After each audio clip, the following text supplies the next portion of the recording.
Dad, starting next month, I'm taking over your money. You can't manage it anymore. That's the first thing out of my son's mouth. No. Hello. No. How you holding up just that like a notice tacked to a door by a sheriff? Tiffany, his wife, stood half a step behind him with her arms folded and her chin lifted, perfume sharp as a slap. Hey there, my name's Harold Lee. I'm 63 years old, born and raised in Detroit. And what you're about to hear ain't just another family story. It's my story. If you've ever trusted someone so much that you didn't see the knife coming, this one's for you. I've learned that betrayal doesn't always come from enemies. Sometimes it comes from the very people you raised, fed, and loved more than life itself. And when that happens, the only thing left to do is stand back up with dignity, not hate. If you're listening right now, hit like, subscribe to the channel, and tell me in the comments where you're hearing my story from. I want to know, how far has this story traveled? Has it reached someone who's been through the same kind of pain? Because this isn't just about revenge, it's about redemption and the quiet kind of strength that comes when you finally decide to stop being the victim. Now, let me tell you how it all began. The front door was still swinging when they said it. Cold air from the porch pushed into my kitchen and ran across the floors I'd waxed the night before. For a second, I could see the steam off my coffee curl up and disappear between the three of us, like a spirit trying to get out the way. I didn't answer right off. I've learned that grown men don't swing a second time if the first punch lands in silence. I looked from Marcus to Tiffany, then back to the mug between my hands. Brown ring around the lip, chip on the handle from the day his mama dropped it and laughed, said, "A chip ain't a crack, Harold." Lord, I wish she was here. Marcus eased in like he owned the room, that city slick stride, coat open tie, loose, the kind of swagger a man gets when too many folks have told him he's special. "It's not a big deal," he said. "I'll set up automatic transfers, consolidate your accounts. You won't have to worry about late fees or scams. It's safer if I oversee it." "Oversee," I said, rolling the word around like a pebble in my mouth. That what they call it now. Tiffany cut her eyes to me like I'd scuffed her new shoes. "Harold, seniors are targets. We've seen stories. People hack accounts. One wrong click and your savings are gone." I sipped slow. Let the coffee burn a little. I've been paying bills since before y'all were a twinkle. I still know where the stamp goes. Marcus put his phone face down on the table like it was part of the argument. "You missed your gas bill last month. I paid it in person because the website locked me out," I said. "Not the same thing." He leaned forward, hands splayed, fingers manicured, the kind of nails that haven't known grease. "Dad, I'm trying to protect you." There it was. That word, protect. If you say it with the right tone, it sounds like love. If you say it with the wrong one, it sounds like a lock clicking. "From what?" I asked. "From yourself," Tiffany said too quick, and she winced after like the truth had slipped out without makeup on. Marcus cleared his throat. "From stress, Dad. You're 65. The world's different now. I can optimize your cash flow. I'll handle your pension deposits, the mortgage, the utilities. We'll put you on an allowance so you don't have to think about it." Allowance. I repeated, and the floor under my feet felt unfamiliar, like some new house wearing the scent of my old one. He smiled the way bankers do when they've already filled the form with your name. "You can just enjoy retirement. Play your harmonica, do your little walks, no worries." My little walks. The man who once climbed me like a jungle gym had just put me on a leash. "Son," I said, keeping my voice soft enough to shame a shout, "you do recall who stretched every dollar in this house when power got shut off, who counted nickels at the corner store, who taught you to stack your check by envelopes, rent groceries, sneakers, bus passes." Marcus's jaw ticked. "We're not living in envelopes anymore." Tiffany slid into the chair across from me without asking, smoothed her dress like she was settling in for a short meeting. "We just don't want to see you make mistakes, Harold. There was that charity you gave to the church roof." "Yes," I said. "The roof keeps the rain off the choir that sang at your wedding for free." She looked past me like the point of that had missed her by a mile. "We're trying to help." That's what family does. I reached for the sugar, didn't add any, just needed the motion to keep my hands honest. Tell me something plain, I said. Why now? Marcus blinked like I'd interrupted his script. Because it's time. Because I have the capacity. Because frankly, you need structure. And who told you I needed structure? He paused. Tiffany didn't. Your bank statement, she said, and then she bit her lip like the horse had already bolted. I turned my head slow. You've been reading my statements. Marcus rushed in. Dad, I set up alerts a while ago to monitor fraud. Totally normal. I work in finance alerts, I said. Do alerts show you my balance? My spending. My life. He backed off a hair. It's all for your own good. Those words hung over us like bad lighting. I could hear the refrigerator kick on the clock, knock the seconds off the wall. Same clock that clicked through Marcus's childhood. Homework at this table is Mama's cough getting worse, me counting tips after the late shift praying they'd stretch. Somehow we'd ended up here with my boy pitching me a leash dressed up like a lifeline. That phrase I said has spoiled more meat in this world than summer heat. Folks do all kinds of wicked saying it. Marcus straightened. So you're refusing? I didn't say that, I answered. I said I hear you. He rolled his eyes. This is exactly what I'm talking about. Indecision. We need to set this up before something blows up. I've already prepared the paperwork. He pulled a slim folder from his coat like a magician producing a rabbit. Legal tabs, blue ink clipped to the top. My name printed neat as Sunday school penmanship. I didn't touch it. My hands no traps when paper wears perfume. What's in there? I asked. Limited power of attorney, he said. Just for finances. So I can manage without bugging you with every little permission. Limited, I said. Show me the limit. Tiffany gave a small laugh that wasn't humor. Harold, you're making this difficult. Nah, I said, I'm making it mine. Marcus drew a breath through his nose and let it out in a clean line like he was cooling himself down. Dad, I make 6 figures managing other people's money. I know what I'm doing. And I made you, I said. You think that counts for something? He looked away, jaw hard. Sign the papers and I'll set everything right. You won't have to think about due dates. We'll reduce your risk.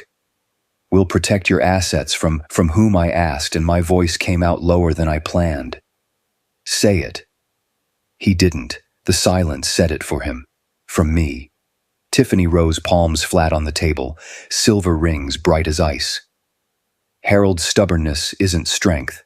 It's dangerous. People your age get taken advantage of every day. People my age been holding this country up since before your mama learned to braid your hair, I said, and I hated the bite in my tone, but I let it stand. Marcus snapped a crack in his banker's calm. He slapped the table and the spoon hopped. Coffee trembled. Why are you fighting me? I'm offering security. I kept my hands folded so he could see they didn't shake, because security is a fine thing until it comes with a guard standing in your living room. His eyes narrowed. You're being irrational. That's a big city word for, you ain't listening, I said. Son, if you want my trust, you ask for it. You don't build a fence and call it a hug. He stared like he didn't recognize the man in front of him. Maybe he didn't. Maybe I'd been quiet so long he mistook silence for permission. Look, he said, softer salesman voice back on. We'll do a trial run. You sign today, I take over next month, I show you how smooth it goes. And if I don't like it, I asked. He blinked. You will. That ain't an answer. Tiffany scoffed. This is ridiculous. We drove across town to help you and you're acting like we're stealing. I let my eyes rest on hers until the words stopped between us. If a thing ain't offered and you take it anyway, I said, what do you call that? She looked at Marcus. He didn't look back. He pressed the folder toward me, pen shining like bait. Dad. Sign. For a breath, the room narrowed down to paper and ink and the thud of my own heart.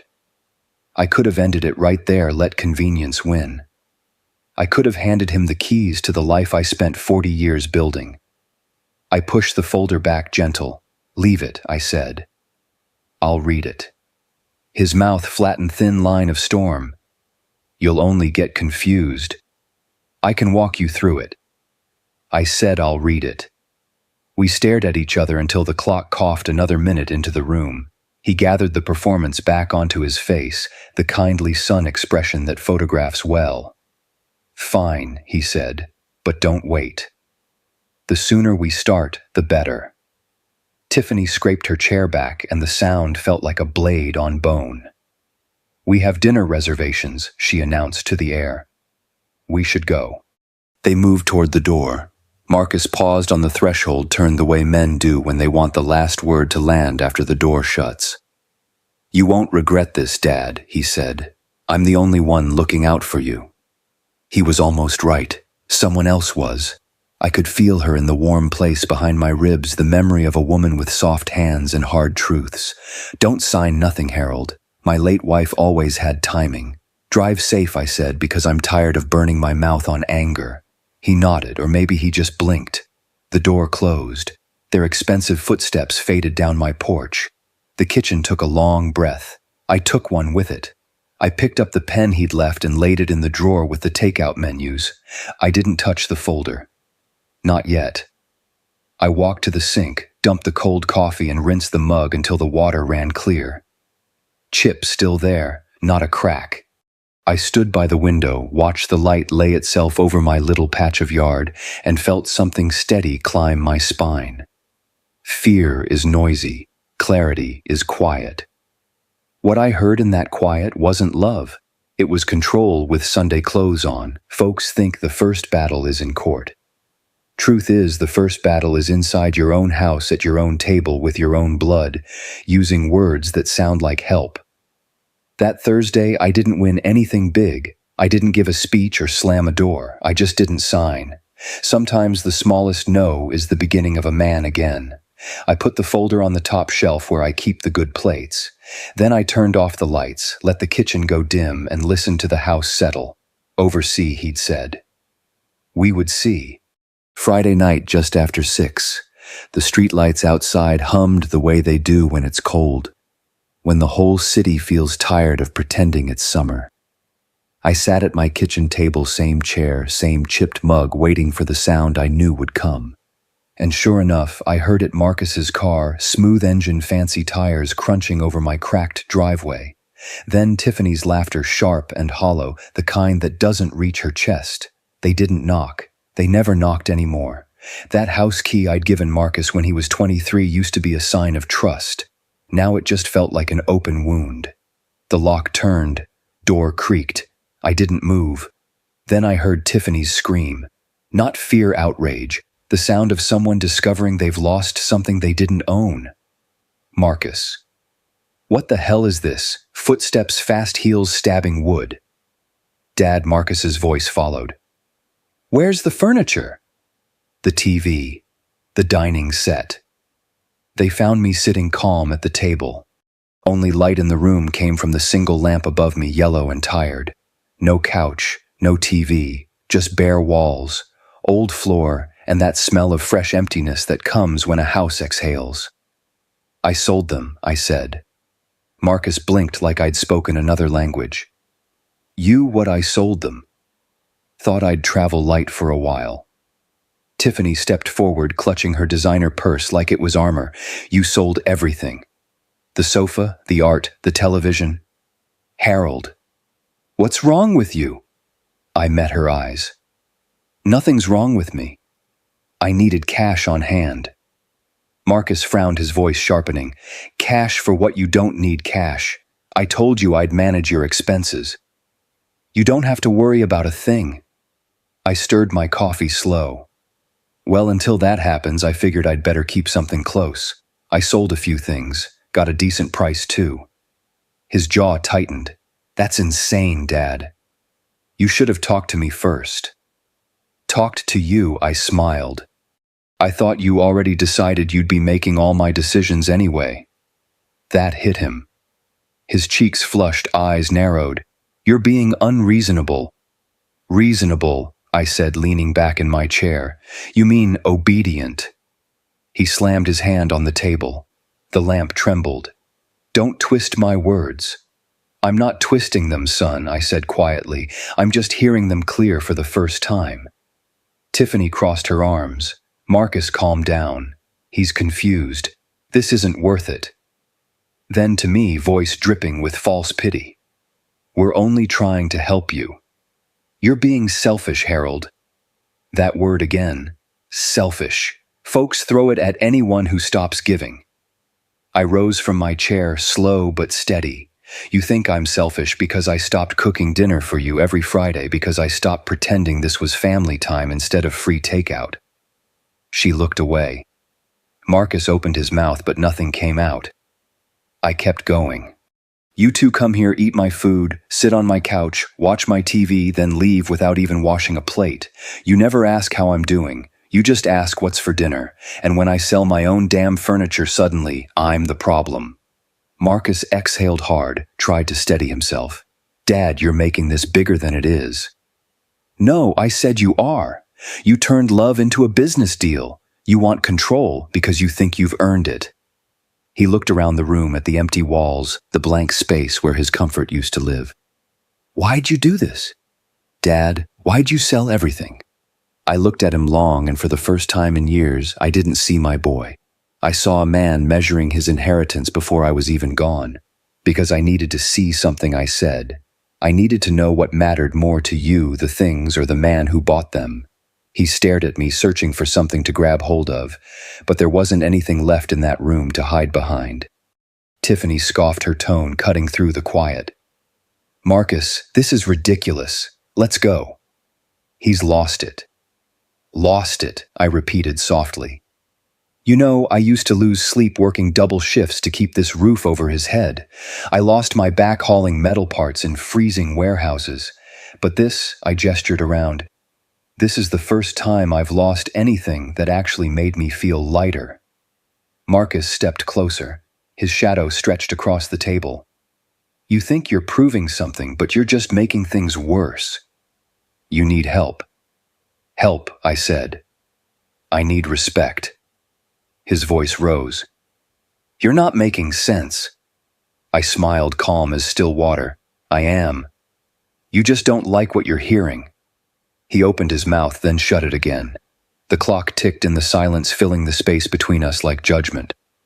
Finally, he spoke, cold, quiet. You better be careful, Dad. You're alone. No family to take care of you. That can get dangerous. That was it. The threat behind the smile. The same line I'd heard from hustlers and foremen. Be careful. It never meant concern. It meant watch yourself, old man. He turned and walked out, Tiffany close behind. The door slammed, rattling the windows. When the sound faded, I was left with nothing but that empty space and my own breathing. I looked around at the bare walls, the holes where the pictures used to hang, the rectangle of lighter paint where the TV once was. Funny thing, emptiness has a sound if you listen long enough. It hums like freedom. I walked over to the living room, ran my hand along the wall, feeling the roughness of it under my palm. You did good, Harold, I murmured to myself. You saw what you needed to see, because the truth was I hadn't sold the furniture for money. I'd sold it for proof. Proof that my son didn't love me, he loved the comfort I provided. Proof that his visits were meals wrapped in guilt, not affection. I sat back down in my chair, the single lamp still burning, and whispered the words I hadn't said in years. You can take the furniture, the TV, the plates. But you can't take my name. Outside, Marcus's car engine roared to life. Tires screeched against the pavement. The sound faded into the night, swallowed by the hum of the city. I took a deep breath, let it out slow. I thought about my wife, about how she used to say, sometimes, Harold, you gotta let folks show you who they are, then believe them. I'd believed him now. I poured the rest of my cold coffee into the sink, washed the mug, and placed it upside down on the drying rack. The kitchen smelled of soap and silence. That night I didn't sleep much. I lay in bed staring at the ceiling, the faint glow of streetlight cutting through the blinds. Somewhere between midnight and morning, I made a promise not to yell, not to cry, not to beg. I was going to wait. Watch. Let Marcus believe he'd won. And then when he least expected it, when he thought he still held the leash, I'd remind him who I was. Not the tired old man sitting quietly in a half-empty house, but the same man who'd built that house from sweat and grief and willpower. The man who'd survived layoffs, bills, and nights so long they broke the clock. The man he shouldn't have underestimated. Because if Marcus thought he could take everything from me, he hadn't yet learned the one thing I taught him first. Never bet against a man who's got nothing left to lose. When I was a younger man, I believed hard work fixed everything. You kept your head down, stayed out of trouble, and one day, life said thank you. But life don't talk like that. Not where I come from. It whispers through overdue bills and empty chairs at the dinner table. Marcus was born on a January night colder than sin. His mama Laverne held him tight and said, "He's gonna have a better life than we did." I promised her that. I swore it. Even after she got sick, even after the doctors said stage 4, I kept promising. She passed when Marcus was 12. That boy cried once, then never again.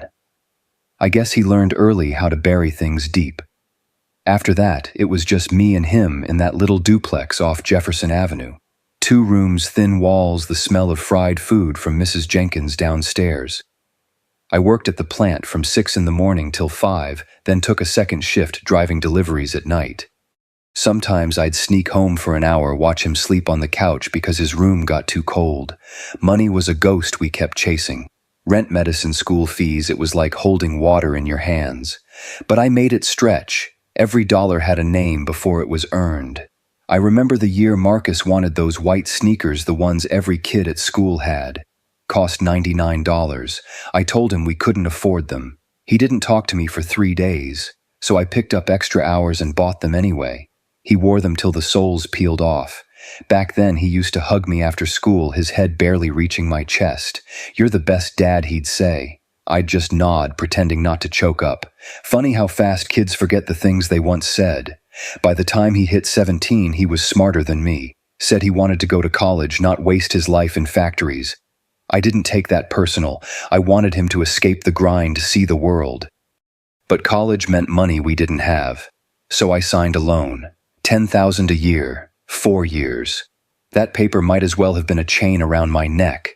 I paid that debt for 15 years. Every month, rain or shine. He graduated with a degree in finance, ironic looking back. Got himself a nice job downtown, started wearing suits, talking like he was born in an office.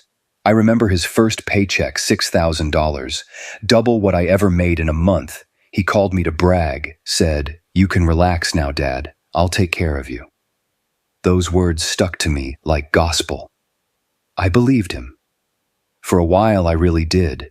He stayed home to save money. I thought it was temporary, a few months, maybe a year. But 5 years passed. 5 years of me paying for groceries, rent, the electric bill while he stacked his savings. "It's just until I buy a house," he'd say. And when he did 300 grand cash, he smiled like he'd conquered something. I told him I was proud. And I was. Fool that I am. When he moved out, the house got quiet again.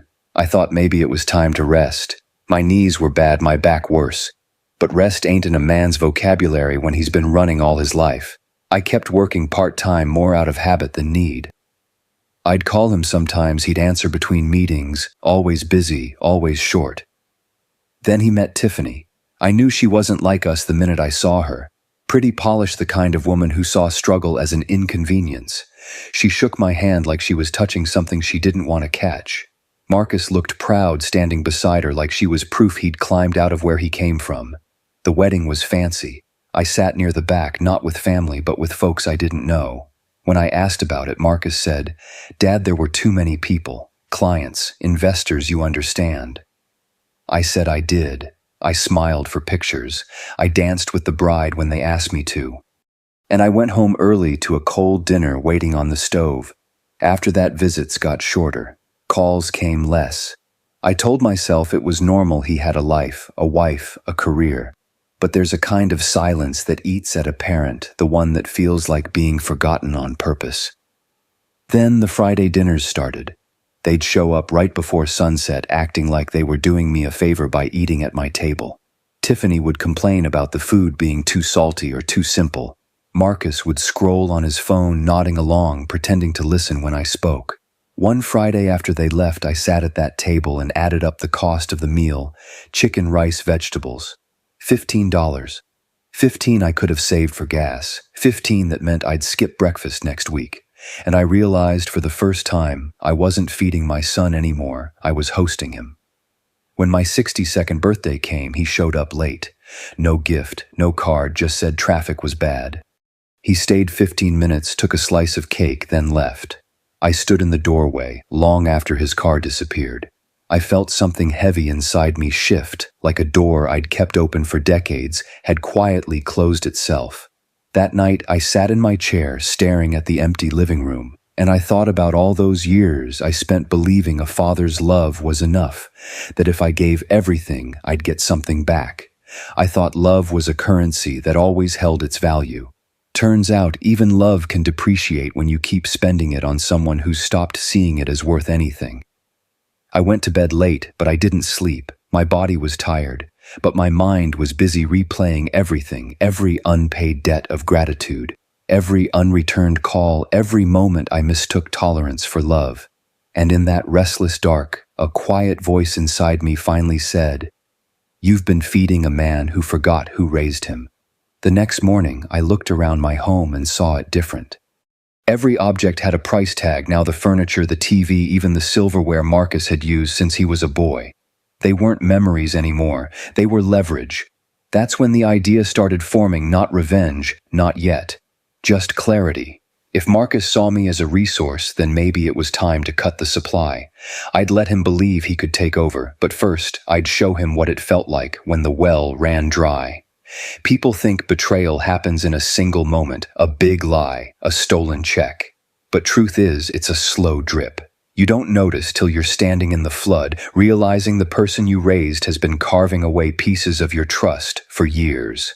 That's when something hardened in me. Not hatred, but a kind of resolve. I wasn't going to let that boy write the final chapter of my life. That Thursday when he said he'd manage my money, it wasn't just arrogance. It was entitlement, born from all the times I'd said yes when I should have said no. And I swore that day quietly to myself and to the woman buried up on Elmwood Hill that I'd make it right. Not by shouting, not by fighting, but by showing him what a real man looks like when he stops apologizing for surviving. It was the following Monday when Marcus showed up again right around lunchtime, the way men do when they expect to be fed. I was sitting by the window with a crossword pretending to look busy. The knock came soft, polite, like he was practicing being gentle before asking for something big. "Come in," I said without getting up. He stepped in, coat still on, leather shoes, tapping that rhythm of self-importance. "Hey, Dad. Got a minute?" "Always got a minute for my son," I said, folding the paper. "What brings you here in the daylight?" He smiled, thin and professional. "Got some forms for you to sign." Nothing complicated, just to make things official. Official. Another one of those words that sounds harmless until it's written in ink. He opened his briefcase and started spreading papers on the kitchen table. The same table where we used to play dominoes, where his mama once sat, clipping coupons under a flickering bulb. My gut went tight. There were maybe 10 sheets in all, neatly clipped edges, sharp smelling faintly of printer toner and ambition. I didn't touch them. "What are they?" I asked. "Just bank authorization forms," he said, "so I can manage your direct deposits, bill payments, investments, all that stuff I told you about. It'll make things easier for both of us." "For both of us," I repeated. "Who's the us here?" He laughed, missing the edge in my voice. "You and me, of course." I leaned forward, squinting at the fine print. "You sure about that?" He frowned, his confidence cracking just a little. "Dad, come on, don't overthink it, son. I said I've been signing my name since before you knew how to spell yours. Don't tell me what not to think." I picked up the top page and started reading. The font was small enough to hide a lie. Paragraph after paragraph of polite legal language about financial management and authorization rights. I read slow, my finger tracing the lines until I found it: power of attorney, full financial access. My stomach went cold. "Marcus," I said, not looking up. This paper says you get complete control of my accounts. That right? He nodded like it was the most reasonable thing in the world. Technically, yeah, but it's standard, makes everything smoother. You can trust me. I looked up then. His eyes were calm, steady, rehearsed. That calm scared me more than any anger could. I trust you, I said softly. I just don't trust what you're becoming. He exhaled long and irritated. Dad, you're making this harder than it needs to be. I'm trying to help you. Nobody's trying to steal from you.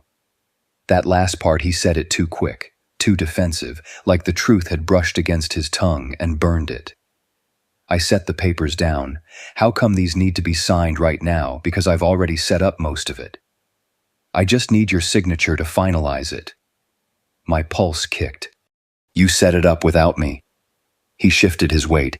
It's procedural. The bank just needs formal consent. Consent means you ask before you start, I said. Not after. He rolled his eyes. You're being paranoid. Maybe. But I earned the right to be. For a second I thought he might snap again. But he didn't. He just smiled, that new smile of his, the kind that hides a blade. Look, I'm just trying to protect you from yourself. We both know you've made mistakes with money. Mistakes, I said. Like paying off your student loans when I could barely afford groceries. He flinched, just a flicker. Then his face smoothed back into control. This isn't about the past, Dad. This is about responsibility. Whose responsibility? Yours, he said, and I'm trying to take some of it off your shoulders. I stood up slow, my knees cracking in the silence. Son, the weight I carry ain't yours to lift. You just want to see how heavy it is before you decide what it's worth. He looked tired now, the conversation not going the way he planned. Fine, he said, voice clipped. If you want to read everything carefully, go ahead. Just don't take too long. I'm doing this for your own good. There it was again. For your own good. I nodded. I'll think on it. He gathered his things but left the papers there neat as a trap. I'll check back in a couple of days, he said, patting my shoulder as if sealing a deal. You'll see, this is the right move. After he left, I didn't touch the papers for a while. I just sat there watching the sunlight crawl across the kitchen floor. Dust floated through the air like time itself had gotten tired of holding its breath. Finally, I opened the drawer and pulled out my reading glasses. I read every damn word, every line, every clause.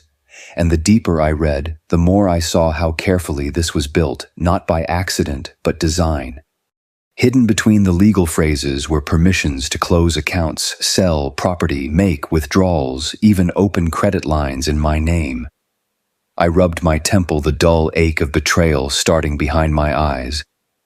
Then I thought of something, the ATM receipt I'd tucked in my wallet last month, the one that never added up. I went to my desk and dug through the drawers till I found it. Withdrawal of $200 from a branch across town.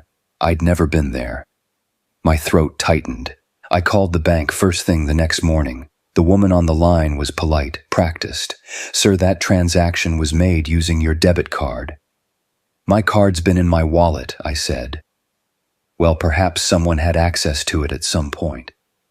And that's when I remembered. 3 months back, Marcus had stopped by while I was in the shower. I'd left my wallet on the counter. It felt like a punch right to the ribs. I hung up, walked to the sink, and stared out the window at the street. Cars, passing kids, laughing, the world still spinning like nothing had changed. But inside, something had. I went back to the table, looked at those papers again, and realized what I'd been denying for years. Marcus didn't see me as a father anymore. He saw me as an opportunity, a signature waiting to be exploited. That night, I couldn't sleep. I kept hearing my wife's voice in my head. Don't sign nothing, Harold. I got up, walked to the kitchen, and stared at those papers under the lamp. I took a pen, uncapped it, and for a moment I held it over the dotted line. Then I set it down. No anger, no tears, just the kind of quiet that comes when a man finally wakes up from a long dream. The next morning, I went to the bank in person, asked for a full statement. When the teller printed it out, the pages stacked like evidence. I scanned every line, every date, every withdrawal. Then I saw it again, the same pattern. Small amounts at first, then bigger ones. Quiet thefts that only someone close would think I wouldn't notice. By the time I left the bank, my hands were shaking, not from fear, but clarity. Marcus thought he was playing chess. What he didn't know was I'd just learned the rules, and I wasn't planning on losing another move. The next morning I woke before the sun. Couldn't tell if it was the coffee calling or the truth. I poured myself a cup anyway, sat by the kitchen window and spread every piece of paper I owned across the table. Bank statements, insurance records, credit card letters, old bills, my life in black ink. I'd always kept things neat, labeled folded. But now I saw the mess beneath the order.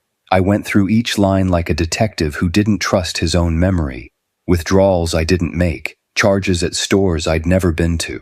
Then I saw something that stopped my breath. Lee Construction Hardware, Tube 180s. I'd never fixed a damn thing in months. But I remembered the pictures Marcus had posted online of his home renovations, new patio kitchen upgrades, marble counters.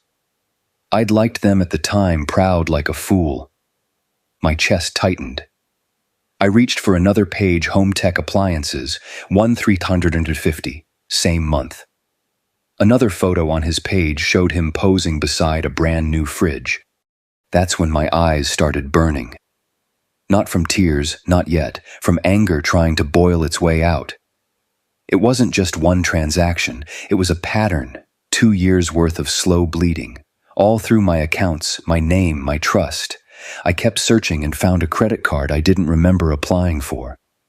Opened 18 months ago, balance $3.45.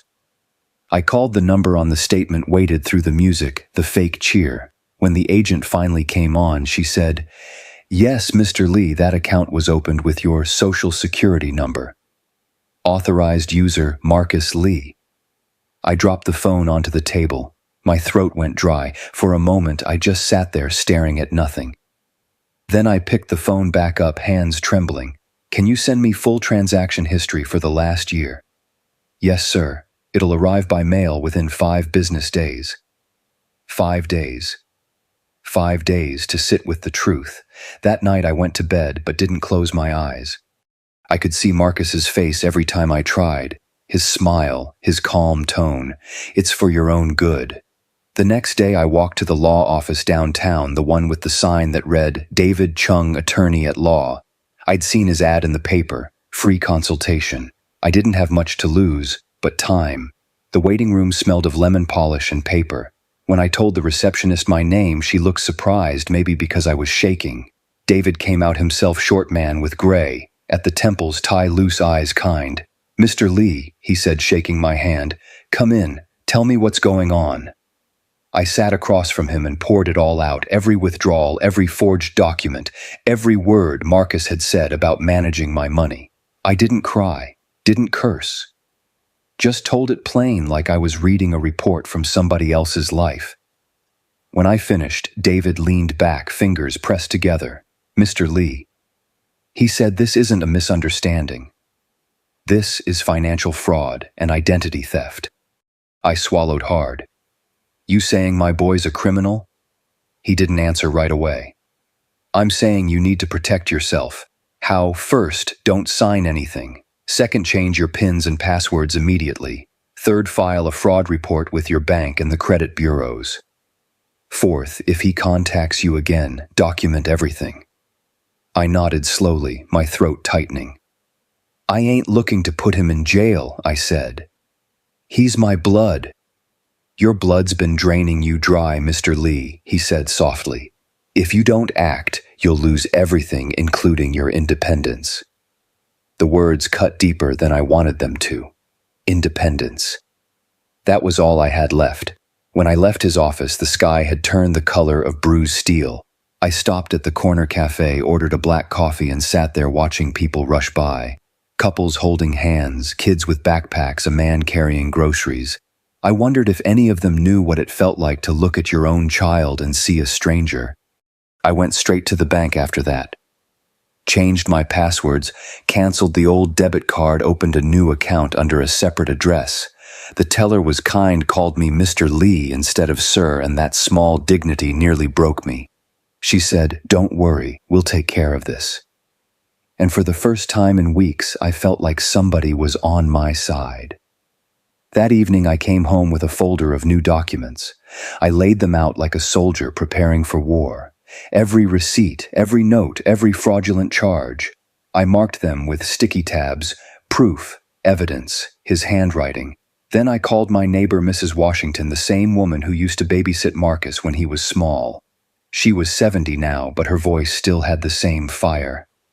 "Harold, what's wrong, baby?" "I need a witness," I said.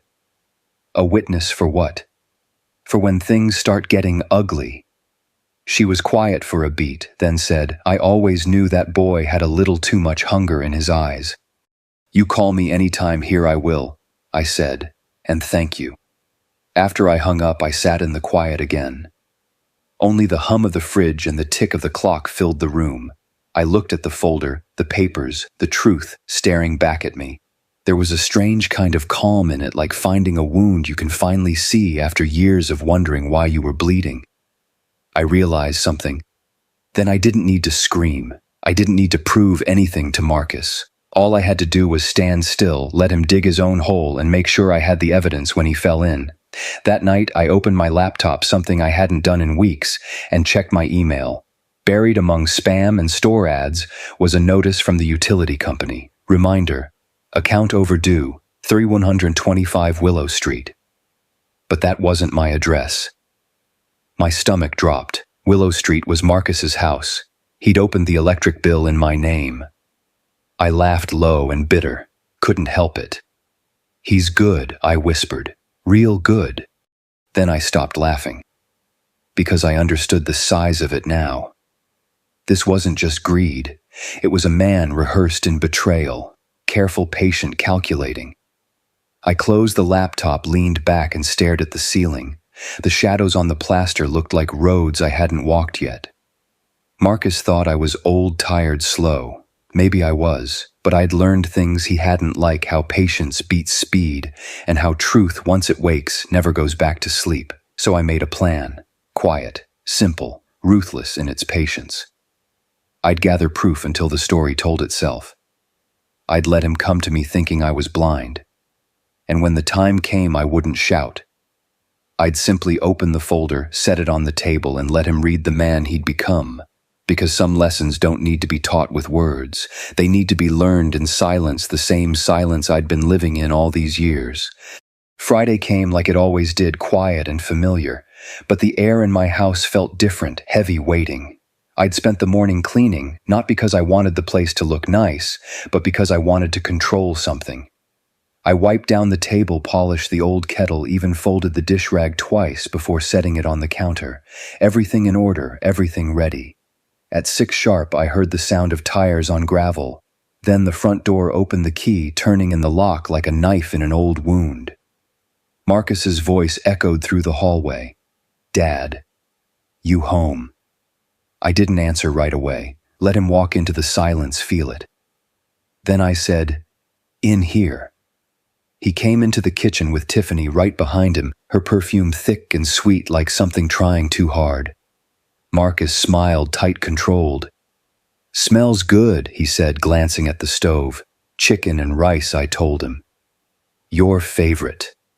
Tiffany sat down without waiting to be invited. She always did, that made herself comfortable in places that didn't belong to her. Marcus poured himself some water, started talking about work, about a new client. I just listened, nodding, studying the way his hands moved. Confident, careless, hands that had learned how to sign other people's names. When the food was ready, we ate in near silence. Forks against plates, the ticking clock, the hum of the fridge. No laughter, no warmth, just routine. When the plates were half empty, Marcus reached into his leather bag and pulled out that same folder, the papers. He laid them on the table beside his plate like a deck of cards he already knew the outcome to. "So, Dad," he said casually, "you've had a few days to think. You ready to sign?" I looked at him over the rim of my glass. "Not yet." He frowned, his smile faltering. What's there to think about? I'm just trying to help you. I know, I said. That's what worries me. Tiffany sighed loudly, folding her arms. This is ridiculous, Harold. He's doing what any responsible son would do. You should be grateful someone cares enough to manage your affairs. Manage my affairs, I said quietly. That's one way to put it. Marcus leaned forward, voice tight. You're making a mistake. These papers protect you. They make sure your bills get paid, that your money's handled right. You're not getting any younger. I smiled a little. You sound just like a banker. He blinked, unsure if it was a compliment. Well, I know how the system works. I can save you trouble. Trouble like the kind that takes $1,200 out of my account without asking. The words hung in the air like smoke. Marcus froze his fork halfway to his mouth. Tiffany looked up sharply. What did you say? Marcus asked, his voice low. I said, I repeated slowly. Someone took $1,200 from my account 3 months ago. I didn't make that withdrawal. The bank told me it was from a branch across town the same week you stopped by when I was in the shower. Tiffany shifted uncomfortably, glancing at him. Marcus, he cut her off. You're confused, Dad. That must have been an error. I nodded, keeping my voice calm. Maybe. Just like the credit card that opened itself or the electric bill in my name at your house. Strange how errors always seem to benefit the same person. His face turned red, anger seeping through the cracks of control. You think I stole from you? I don't think, son, I said. I know. For a long moment, none of us spoke. Tiffany stared at the table, her nails tapping the wood. Then she said softly, You're overreacting. We just wanted to help. Help! I said the word, tasting bitter. By draining my accounts, by opening credit in my name, that's not help. That's theft, with a smile. Marcus stood suddenly, chair scraping the floor. You're unbelievable, he said. After everything I've done for you, I laughed short and sharp. Everything you've done for me, you mean eating my food every week, or making me feel like a burden in my own house? His jaw clenched. You're being irrational. Irrational, I repeated. Funny word, that. You called me that when I sold the furniture too. You were angry then, not because I sold it, but because you lost the comfort of it. You said, how are we supposed to be comfortable here, not you? That's when I knew what Tiffany asked, almost whispering, that this house stopped being a home for me the day my son decided it was his. The silence after that was thick enough to choke on. Marcus rubbed his face, exhaling hard. You don't understand how hard things have been for me lately. Bill's mortgage life, it's expensive. I just thought since you weren't using all your money, I raised my hand, stopping him. Don't finish that sentence. You're about to say something you'll never come back from. He stared at me, eyes flashing with something between guilt and defiance. You're just bitter. You don't know how the world works anymore. I was trying to protect what's left of your life. By taking it piece by piece, he slammed his hand on the table. You should be careful, old man. A person your age living alone without anyone who really cares, things can happen. Tiffany flinched. Marcus. But he didn't take it back. The threat hung there, sour and electric. I stood up slowly, my chair creaking like old bones. I looked at him not as my son, but as a man I'd finally met for the first time. Dinner's over, I said quietly. If you're hungry, eat somewhere else. He stared at me, disbelief turning to rage, then to something smaller, meaner. He grabbed his bag, stormed to the door. Tiffany followed, muttering something about respect and gratitude. When the door slammed shut, the house went still. I stood there for a long while, my hands shaking, not from fear, but from release. Then I sat back down at the table, looking at the empty plates, the papers, the quiet. And for the first time in years, I smiled. Because the mask had finally fallen. Because now I knew exactly who I was dealing with. Marcus thought he'd scared me, but all he'd done was wake something in me I'd forgotten I had: clarity. The kind that comes too late for forgiveness, but just in time for justice. That night, I sat by the window until the streetlights came on. The city hummed outside, indifferent, endless. And I whispered to the dark, not a threat, not even a promise, just the truth, I'm done being quiet. The days that followed that dinner felt strangely quiet, like the house itself was holding its breath. No phone calls, no texts, no surprise visits. Just silence, thick, steady, almost peaceful. The kind of peace that comes after a hurricane tears everything down and leaves only truth standing in the rubble. At first I thought maybe Marcus was giving me space. Maybe some small, broken part of him felt shame.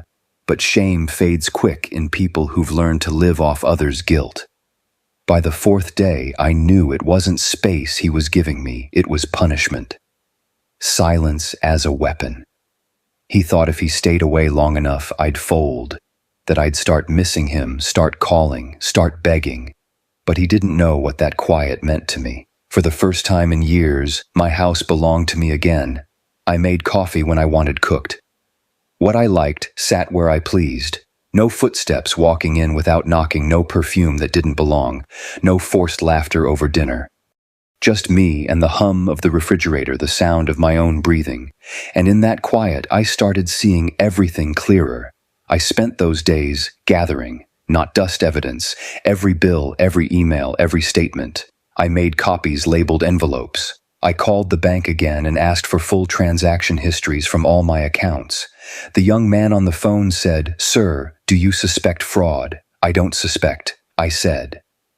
"I know." He went quiet a second before saying, "Then we'll help you take care of it." Those words settled deep in me, "We'll take care of it." It had been a long time since anyone said we, and meant it. By Wednesday, I had a binder thick with proof. Bank withdrawals, unauthorized cards, fake signatures, even the utility bill for his house under my name. It was all there, like a mirror reflecting every lie he'd told. That night, Mrs. Washington knocked on my door. Same old lady who used to watch Marcus when he was a boy, back when he still ran barefoot through sprinklers, and called her Miss B. She carried a casserole dish, and that look old folks give when they sense trouble. "Evenin' Harold," she said. "Haven't seen your boy around lately?" I stepped aside. "He's busy," I said. She set the dish down on the counter, busy or avoiding.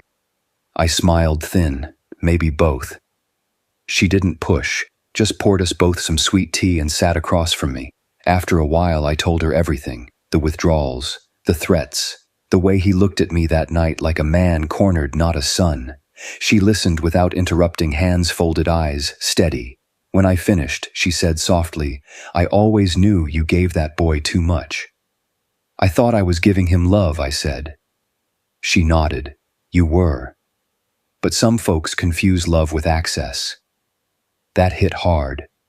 Because that was it, wasn't it? Somewhere along the way, I'd stopped being a father and turned into a resource, a walking wallet, a house with free dinner. Mrs. Washington reached across the table and took my hand. "Whatever you're planning to do, Harold, don't do it in anger. Do it in dignity. That's how a man wins when he's already lost enough."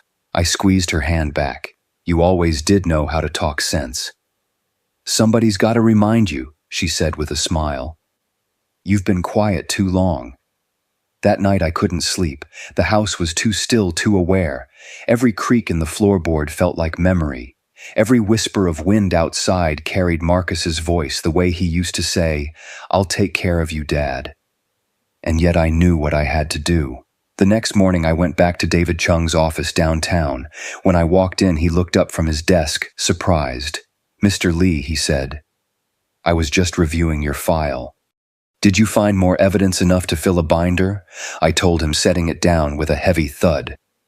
He opened it, eyes scanning the tabs. "You've done your homework. 30 years. Working 2 jobs taught me how to organize," I said. He smiled faintly, then turned serious. "We can move forward now. File a formal complaint. Freeze the fraudulent accounts. Request restitution." "Will it hurt him?" I asked quietly. He looked at me for a long second. "Financially, yes. Legally, possibly. But emotionally, that's on him, not you." I leaned back in the chair, feeling the weight of it all pressing down. "He's my son," I said. "And you're his victim," David replied. That word stung. Victim. I'd been called a lot of things in my life, worker, father, fool, but never that. Still, he was right. I wasn't just a man who'd been tricked. I was a man who'd been betrayed. David slid a set of forms across the desk. "We'll start here," he said. "Once this is filed, the bank and the authorities will begin their investigation." I picked up the pen, stared at the blank line where my name was supposed to go. For a second, I saw Marcus's face again, 5 years old, running across the yard, holding a paper airplane he made himself. He'd looked up at me grinning and said, "It flies." "Daddy, look." I blinked the memory away and signed my name. When I handed the papers back, David nodded. "You did the right thing." I stood buttoning my coat. "Right thing don't always feel good," I said. He smiled gently. "No, but it feels clean." That night I came home to a voicemail from Marcus. Just his voice, calm, deliberate.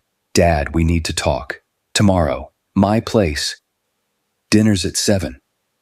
We can settle this before it gets out of hand."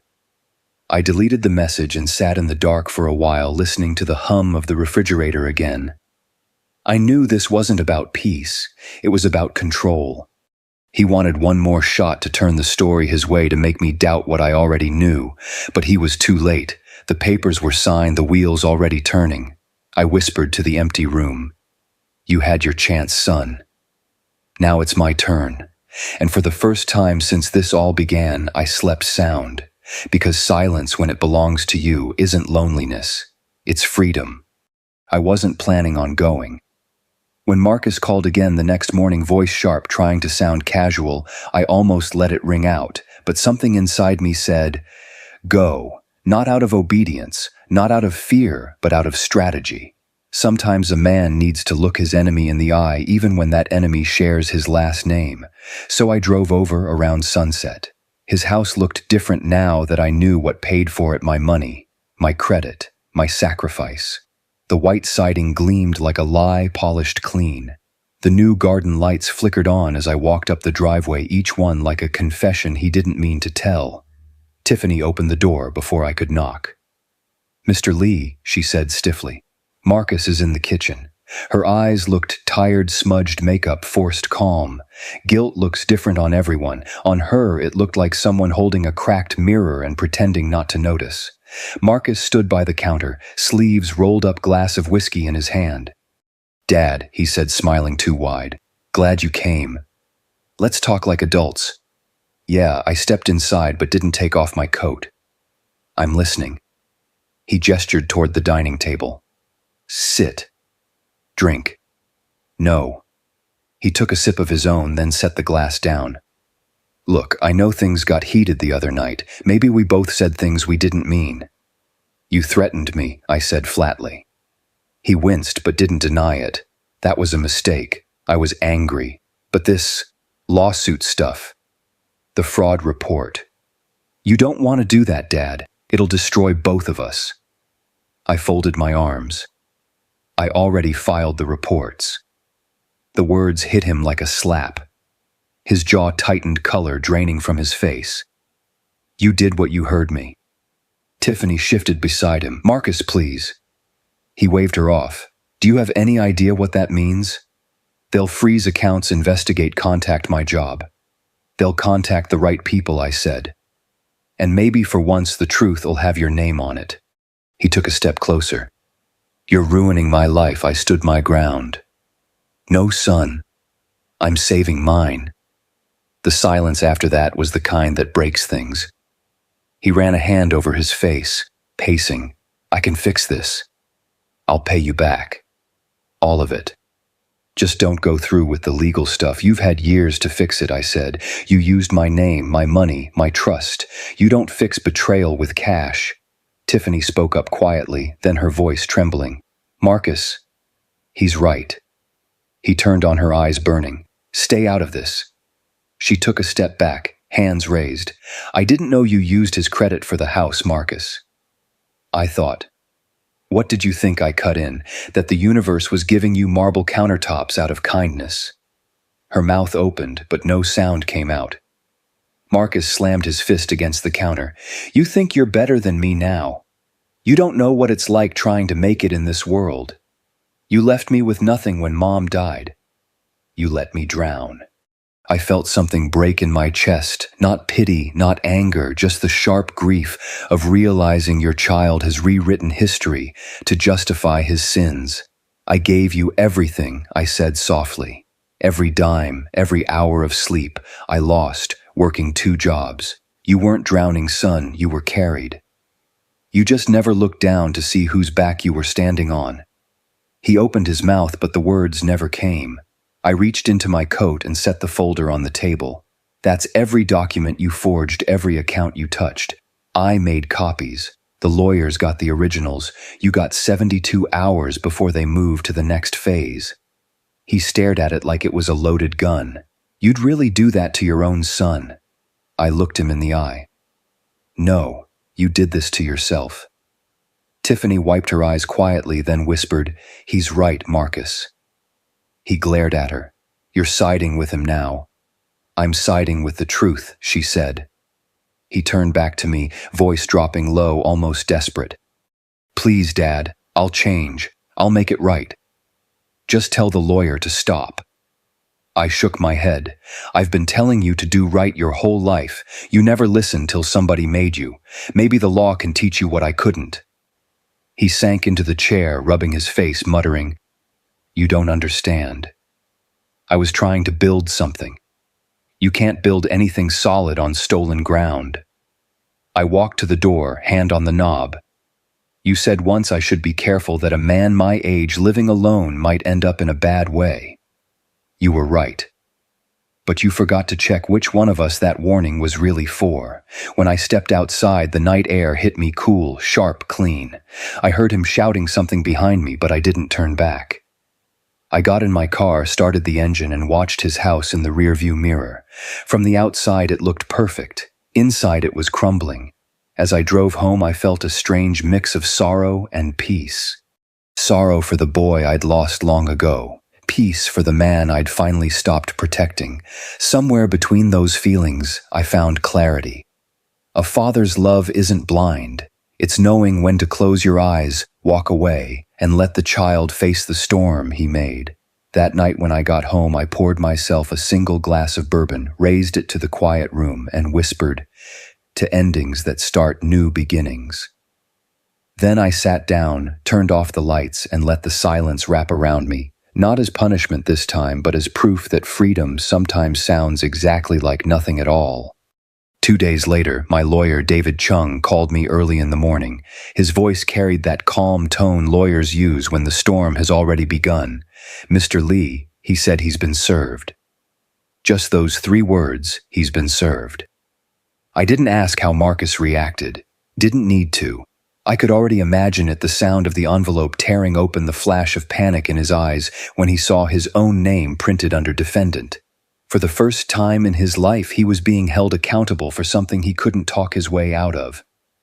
Within an hour, my phone started ringing. Over and over. Same number, same desperation. I didn't answer. Then came the voicemails, 5 of them. The first one sounded calm. "Dad, listen, this is all a misunderstanding. We need to fix this before it gets out of hand. Please call me." The second was faster, tighter. "Dad, I'm serious. You don't know what you've started. They're freezing my accounts. I could lose my job. You don't want that on your conscience, do you?" By the third, his voice cracked.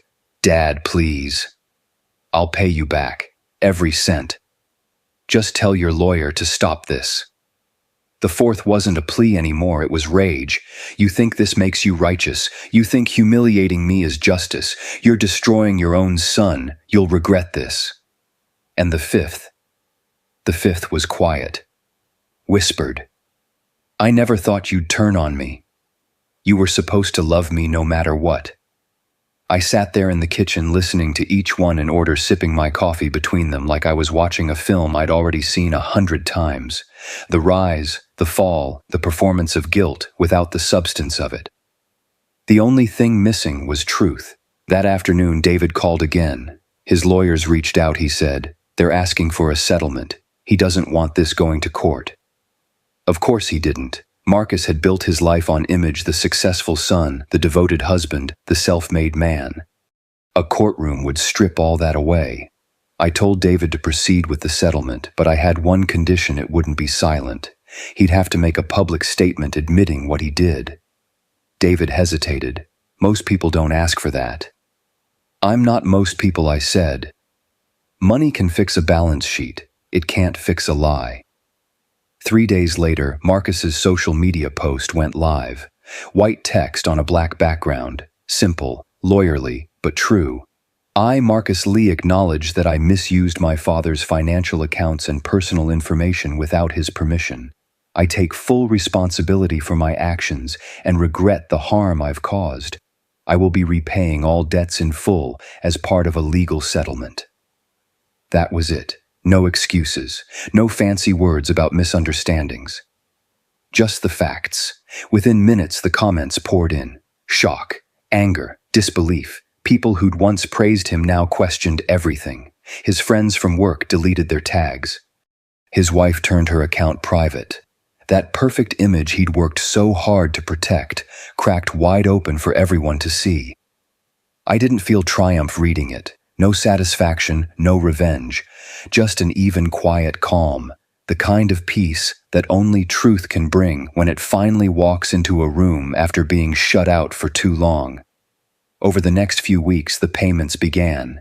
Every month, like clockwork, $5,000 wired directly into my new account, the same one he didn't know existed.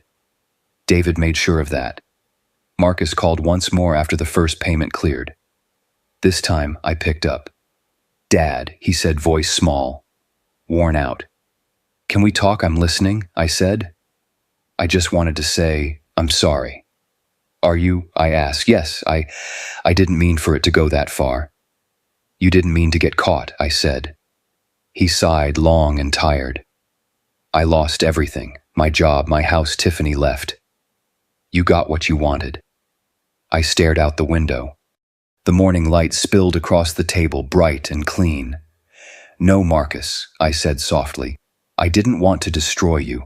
I just wanted to stop you from destroying me." There was silence. Then a soft, broken whisper. "Do you hate me?" I thought about that for a long moment. "No," I said finally. "But I don't know you anymore." He didn't answer. Just breathed quietly for a few seconds before hanging up. When the call ended, I didn't feel victory. What I felt was something deeper, a kind of grief that doesn't cry anymore. The grief of a man who's finally accepted the death of something that should have never died: trust. In the weeks that followed, I watched my credit repair itself. The debts vanished, the accounts stabilized, but the house stayed quiet. Too quiet sometimes. One evening I sat on the porch, watching the sky fade from orange to blue, and Mrs. Washington came by again. She brought pie, same as she always did when she didn't want to say, "I'm checking on you." She set it on the table, then sat down beside me. "Heard about the settlement," she said. "You holding up?" I nodded. "It's strange," I said. "You spend years thinking justice will taste sweet. Turns out it just tastes like peace." She smiled, that slow, knowing smile only old folks have. Peace is better than sweet. Sweet fades quick. Peace stays. We sat in silence for a while, listening to the cicadas hum. Then she said quietly, "You know, Harold, sometimes losing a son is how a man finds himself again." I didn't answer. Didn't have to. That night when I went inside, I looked at the folder that had started it all, the evidence, the statements, the signatures. I thought about burning it, but something in me said, keep it. Not as revenge, as reminder. Because forgiveness doesn't mean forgetting. It means remembering without letting it own you. So I slid the folder into a drawer, turned off the light, and whispered to the dark, "I forgive you, boy. But you'll never own me again." 6 months passed. The last payment came in on a Thursday afternoon, a quiet ping on my phone that meant the chapter was closing. I stared at the screen for a long moment before setting it down beside my coffee. That was it. Every cent returned, every lie accounted for. But this story wasn't about the money anymore. It hadn't been for a while. I'd spent most of my life living for other people first, for my late wife, then for Marcus. Working overtime, skipping rest, keeping the lights on, doing everything so someone else could live easier. I used to think that was what love meant, giving until there was nothing left. But now, sitting in my own kitchen, in my own peace, I finally understood. Love without boundaries isn't love, it's surrender. After the last wire transfer cleared, I drove 3 hours north to a coastal town called Havenport, a place I'd only seen once years ago in a magazine ad for retirement homes I couldn't afford back then. But now, I didn't need to afford anyone's dream but mine. The first thing I noticed when I arrived was the air, clean, salted, alive. I rented a small house with 2 bedrooms and a little garden out front. The landlady, a white-haired woman named June, said it used to belong to a fisherman. The walls still smelled faintly of sea and cedar. It's simple, she told me, but it's peaceful. Peaceful. That word had weight now. I spent the next few weeks unpacking the pieces of my new life, bought second-hand furniture, nothing fancy, planted marigolds and mint outside the window, started waking up without an alarm clock. Every morning I'd make a pot of coffee, sit on the porch, and watch the ocean breathe. Sometimes I thought about Marcus. I'd wonder where he was, if he'd learned anything, if the silence between us was teaching him what words never could. But I didn't reach out.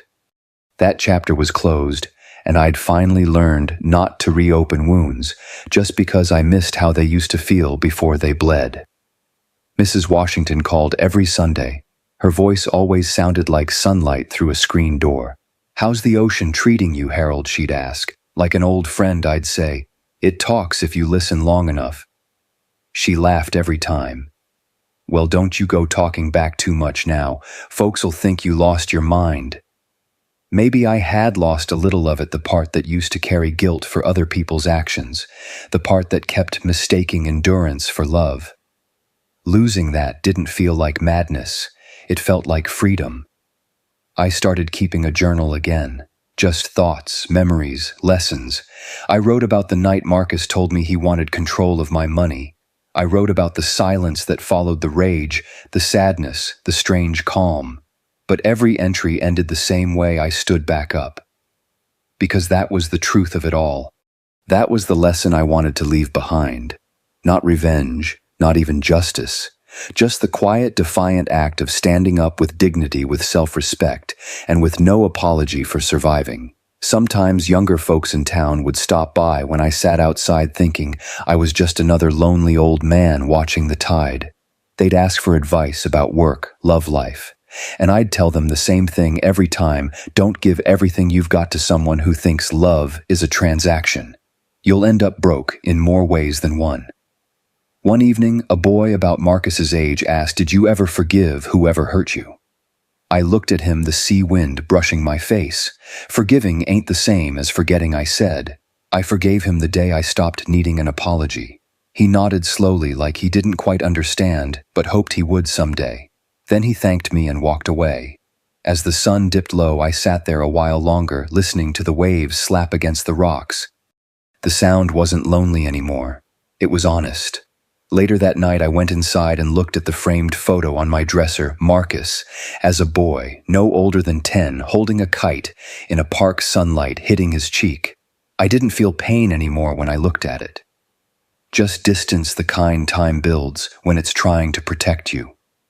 I whispered to that picture, not for him to hear, but for me to finally release: "I loved you enough to let you go, son. And I love myself enough to never let you break me again." Then I set the frame face down. Not in anger and closure. These days, my mornings start slow and my nights end easy. I cook meals that taste like memory beans, rice, a little cornbread. Sometimes June stops by with fresh fish from the dock. Sometimes I walk the beach at dusk, footprints filling with water behind me. And sometimes when I look out at the horizon, I think about all the people like me, mothers, fathers, grandparents who gave too much, forgave too fast, and stayed too silent. I hope they find this same kind of peace. Because if there's one thing life taught me, it's this: you can't stop people from betraying you, but you can stop them from defining who you are after they do. The sea outside whispers that truth to me every morning. And when I answer, it's not bitterness that speaks, it's gratitude. Gratitude for the chance to start over. Gratitude for the strength to finally choose myself. Because in the end, that's what freedom really sounds like. Not shouting, not revenge, just the steady rhythm of waves and the quiet breath of a man who's finally at peace with his own story.